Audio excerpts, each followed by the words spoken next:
হাহা, চমকে গেলেন তো? আরে এটাই তো আমাদের সিগনেচার টিউন।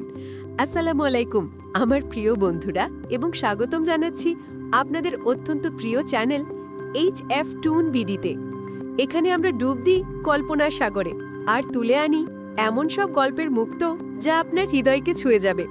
আজ আমরা জ্যোৎস্না নগরীর এক সাধারণ পরীর অসাধারণ হয়ে ওঠার এক মহাকাব্যিক গল্প শুনব। এক এমন মেয়ের কাহিনী যার ডানা ছেটে দেওয়া হয়েছিল, কিন্তু সে নিজের প্রতিভাকেই নতুন ডানা বানিয়ে সাফল্যের সর্বোচ্চ আকাশে উড়েছিল। তাই আর এক মুহূর্তও অপেক্ষা নয়, এখনই আমাদের চ্যানেলটি সাবস্ক্রাইব করে বেল আইকনটি টিপে দিন। আর আমার সাথে চলুন নীলাঞ্জনার অবিশ্বাস্য জীবন সফরের এক অবিস্মরণীয় সাক্ষী হতে। রূপকথার শহর জ্যোৎস্না নগরী ছিল অক্ষরিক অর্থে এক স্বপ্নের নগরী। এখানকার ঘরবাড়িগুলো ছিল ভাসমান মেঘের উপর তৈরি, আর রাস্তাগুলো ছিল অস্তগামী সূর্যের সাতরঙা আবির দিয়ে আঁকা। এই শহরেরই এক শান্ত পাড়ায় বাস করত নীলাঞ্জনা।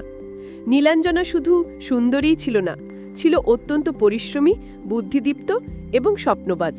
প্রতিদিন সকালে ভোরের প্রথম সোনালি আলো তার জানালায় এসে পড়তেই তার ঘুম ভাঙত। সে এলাচ আর দারুচিনির সুগন্ধে ভরা এক কাপ চা বানিয়ে তার ছোট্ট ব্যালকনিতে এসে দাঁড়াত। সেখান থেকে পুরো জ্যোৎস্নানগরের ঘুম ভাঙার জাদুকরী দৃশ্য দেখতে দেখতে সে আগামী দিনের পরিকল্পনা করত। এরপর পরিপাটি হয়ে ডানায় ভোরের শিশিরের মতো স্বচ্ছ আভা মেখে সে উড়ে যেত তার কর্মক্ষেত্রে, জ্যোৎস্নানগরীর সবচেয়ে উঁচু এবং ঝলমলে হীরক মিনারে। সেখানে সে একজন ক্রিয়েটিভ অ্যাকাউন্টস ম্যানেজার হিসেবে কাজ করত। তার কাজ ছিল বিভিন্ন ব্র্যান্ডের জন্য স্বপ্নের মতো বিজ্ঞাপন তৈরি করা। সে তার কাজকে মন দিয়ে ভালোবাসত এবং তার সততা ও নিষ্ঠার জন্য অফিসের সবাই তাকে পছন্দ করত। কিন্তু সেই দিনের সকালটা ছিল এক ভয়ঙ্কর ঝড়ের পূর্বাভাস। অফিসে পৌঁছানোর পর থেকেই নীলাঞ্জনা এক দম বন্ধ করা পরিবেশ অনুভব করছিল।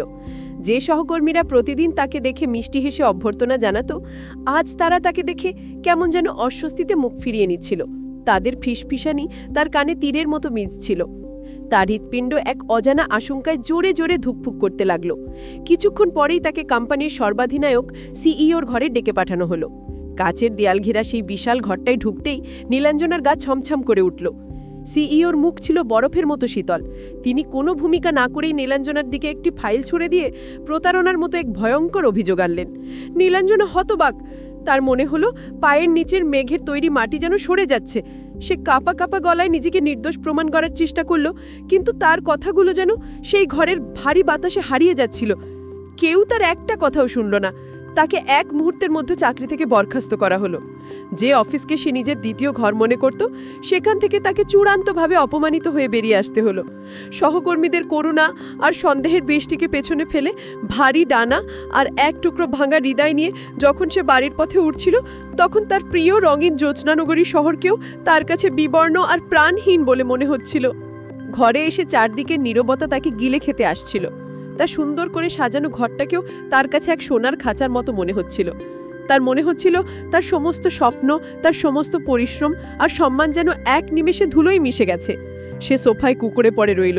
সময় কিভাবে গড়িয়ে যাচ্ছে তার কোনো খেয়াল ছিল না। হতাশায় ডুবে থেকে সে ঘন্টার পর ঘন্টা ইউটিউবে উদ্দেশ্যহীনভাবে ভিডিও দেখছিল। হঠাৎ তার চোখের সামনে ভেসে উঠল একটি রান্নার ভিডিও। এক পরিশেফ পরম যত্নে এবং জাদুকরী শৈল্পিকতায় একটি ডেজার্ট তৈরি করছিলেন, যা দেখতে ছিল রাতের অনন্ত আকাশের মতো, যেখানে ছোট্ট ছোট্ট চিনির দানা তারার মতো জ্বলজ্বল করছিল। সেই শেফের চোখে ছিল তার কাজের প্রতি গভীর আবেগ। তার প্রতিটি পদক্ষেপে ছিল ভালোবাসা আর শিল্পের ছোঁয়া। সেই দৃশ্য দেখে নীলাঞ্জনার নিজের ভেতরের ঘুমিয়ে থাকা এক সত্তা যেন সজোরে জেগে উঠল। তার মনে পড়ল সে তো সবসময়ই রান্না করতে ভালোবাসত। তার কাছে রান্না ছিল এক ধরনের সাধনা, নিজের আবেগ আর কল্পনাকে প্রয়ণ করার এক মাধ্যম। সেই মুহূর্তে সে সিদ্ধান্ত নিল সে আর হার মানবে না। সেই তার চোখের জল মুছে উঠে দাঁড়ালো। পরের দিন সকাল থেকে তার ছোট্ট রান্নাঘরটাই হয়ে উঠল তার নতুন পৃথিবী, তার ঘুরে দাঁড়ানোর যুদ্ধক্ষেত্র। সে তার পুরনো ক্যামেরাটা বের করে রান্না শুরু করলো। সে শুধু রেসিপি দেখাতো না, সে প্রতিটি খাবারের সাথে একটি করে গল্প বলতো। তার প্রথম ভিডিও ছিল মেঘের দেশের ডাম্পলিং নিয়ে, যে গল্পটা সে তার দাদির কাছে শুনেছিল। প্রথম দিকে তেমন সাড়া না পেলেও সে হাল ছাড়েনি। সে প্রতিদিন নতুন নতুন রেসিপি তৈরি করত আর সেগুলোকে এক একটি শিল্পের মতো করে ক্যামেরাবন্দি করত। তার জ্যোৎস্না রাতের পায়েস, সাতরঙা পোলাও আর প্রজাপতি পাস্তার মতো জাদুকরী সব খাবারের ভিডিও ধীরে ধীরে জ্যোৎস্নানগরীর পরিদের মন জয় করতে শুরু করলো। দেখতে দেখতে তার চ্যানেলের সাবস্ক্রাইবার 1000 থেকে লক্ষ ছাড়িয়ে গেল। সে শুধু একজন ইউটিউবার ছিল না, সে হয়ে উঠেছিল হাজারো পরীর অনুপ্রেরণা। আর এমনই এক সময়ে জ্যোৎস্নানগরীর সবচেয়ে বিখ্যাত এবং বিলাসবহুল রেস্তোরাঁ স্বর্ণ চামচের মালিক বিচক্ষণ এবং রুচিশীল মায়াবতী পরীর চোখে নীলাঞ্জনার ভিডিও পড়ল। স্বর্ণ চামচ ছিল এমন এক জায়গা যেখানে জ্যোৎস্নানগরীর রানী থেকে শুরু করে সব সম্ভ্রান্ত পরীরা খেতে আসত। মায়াবতী পরী নীলাঞ্জনার প্রতিভার মধ্যে এক অপার সম্ভাবনা দেখতে পেলেন। এক রাতে যখন নীলাঞ্জনা দিনের কাজ শেষ করে ক্লান্ত হয়ে ঘুমাতে যাবে, ঠিক তখনই তার ফোনে একটি মেসেজ এলো। স্বর্ণ চামচ থেকে মায়াবতী পরী তাকে দেখা করার জন্য আমন্ত্রণ জানিয়েছেন। নীলাঞ্জনা নিজের চোখকে বিশ্বাস করতে পারছিল না। উত্তেজনা আর খুশিতে সারা রাত তার দু চোখের পাতা এক হলো না। পরের দিন সকালে এক অবিশ্বাস্য দৃশ্য তার জন্য অপেক্ষা করছিল। নীলাঞ্জনার দরজার সামনে এসে দাঁড়ালো মুক্তখচিত এক রাজকীয় গাড়ি। সেই গাড়ি চড়ে সে যখন স্বর্ণ চামচের সামনে পৌঁছালো, তার বিশালত্ব আর সৌন্দর্য দেখে সে মুগ্ধ হয়ে গেল। স্বয়ং মায়াবতী পরী তাকে স্বাগতম জানালেন। তিনি নীলাঞ্জনাকে তার রেস্তোরাঁর প্রধান শেফ হওয়ার প্রস্তাব দিলেন। নীলাঞ্জনার চোখ দিয়ে আনন্দ অশ্রু গড়িয়ে পড়ল। সে কৃতজ্ঞ চিত্তে সেই প্রস্তাব গ্রহণ করল। নীলাঞ্জনা তার সমস্ত মেধা, পরিশ্রম এবং ভালোবাসা দিয়ে স্বর্ণ চামচের রান্নাঘরের দায়িত্ব নিল। তার হাতের জাদুতে রেস্তোরাঁর মেনু এক নতুন রূপ পেল। কিন্তু তার এই আকাশ ছোঁয়া সাফল্য রেস্তোরাঁর পুরনো শেফ কুহেলির মনে হিংসার আগুন জ্বালিয়ে দিল। কুহেলি কিছুতেই নীলাঞ্জনার এই উত্থান মেনে নিতে পারছিল না। সে নীলাঞ্জনাকে ছোট করার জন্য সুযোগ খুঁজতে লাগলো। একদিন হঠাৎ খবর আসলো যে জ্যোৎস্নানগরীর রানী স্বয়ং স্বর্ণ চামচে রাতের খাবার খেতে আসছেন। এই খবরে রেস্তোরাঁয় সাজ রব পড়ে গেল। মায়াবতী পরী রানীর জন্য বিশেষ ভোজ তৈরির সম্পূর্ণ দায়িত্ব নীলাঞ্জনার ওপর দিলেন। নীলাঞ্জনা দিন রাত এক করে রানীর জন্য এক অবিস্মরণীয় মেনু তৈরি করল।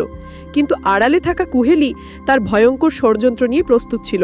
সে রানীর জন্য বিশেষভাবে বানানো রয়্যাল ভেলভেট কেকের মধ্যে সবার অলক্ষ্যে কিছু বিষাক্ত পোকা ঢুকিয়ে দিল। তার উদ্দেশ্য ছিল রানীর সামনে নীলাঞ্জনাকে অপমানিত করা এবং রেস্তোরাঁর সুনাম চিরতরে নষ্ট করে দেওয়া। রানীর আগমনের ঠিক এক মুহূর্ত আগে নীলাঞ্জনা শেষবারের মতো সব খাবার পরীক্ষা করতে গেল। কেকটির দিকে তাকাতেই তার তীক্ষ্ণ চোখে কি একটা যেন নড়াচড়া করতে দেখলো। কাছে গিয়ে সে আটকে গেল। কেকের মধ্যে পোকা। এক মুহূর্তের জন্য তার পৃথিবী যেন আবার থমকে গেল। কিন্তু এবার সে ভেঙে পড়ল না। হাতে সময় ছিল মাত্র কয়েক মিনিট।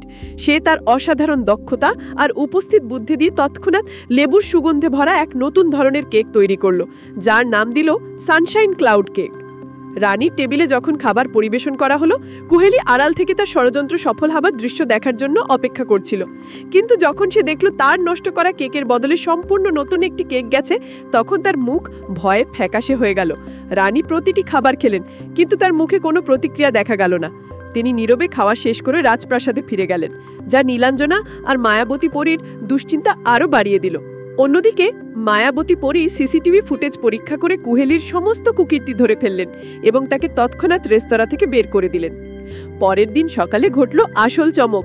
রানী পরী সমস্ত সংবাদ মাধ্যমকে ডেকে একটি সাক্ষাৎকার নিলেন। সেখানে তিনি গত রাতের খাবার, বিশেষ করে নীলাঞ্জনার তৈরি চিকেন বিরিয়ানি এবং সেই আশ্চর্য সানশাইন ক্লাউড কেকের এমন উচ্ছ্বসিত প্রশংসা করলেন যা জ্যোৎস্নানগরীর ইতিহাসে কেউ শোনেনি। তিনি বললেন, ওই খাবার শুধু সুস্বাদু ছিল না, তার মধ্যে ছিল ভালোবাসা, সততা আর কঠিন পরিস্থিতিকে জয় করার মতো সাহস। এরপর আর নীলাঞ্জনাকে পেছনে ফিরে তাকাতে হয়নি। রানীর প্রশংসার পর স্বর্ণ চামচ জ্যোৎস্নানগরীর 1 নম্বর রেস্তোরাঁ হয়ে উঠল, আর নীলাঞ্জনা পরী পরিণত হল জ্যোৎস্নানগরীর সবচেয়ে বড় এবং সম্মানিত শেফে। তার গল্প জ্যোৎস্নানগরীর প্রতিটি তরুণ পরীর জন্য অনুপ্রেরণা হয়ে রইল। তো বন্ধুরা, নীলাঞ্জনার এই গল্পটা আমাদের এটাই শেখায় যে জীবন যখন আপনার পথ বন্ধ করে দেয়, তখন আসলে সে আপনাকে নতুন পথ তৈরি করার সুযোগ করে দেয়। নিজের প্রতি বিশ্বাস আর সততা থাকলে কোনো ষড়যন্ত্রই আপনাকে হারাতে পারে না। গল্পটা কেমন লাগলো তা অবশ্যই কমেন্ট করে জানাবেন। লাইক ও শেয়ার করতে ভুলবেন না। দেখা হবে পরের ভিডিওতে। HF টুন বিডির সাথে থাকার জন্য।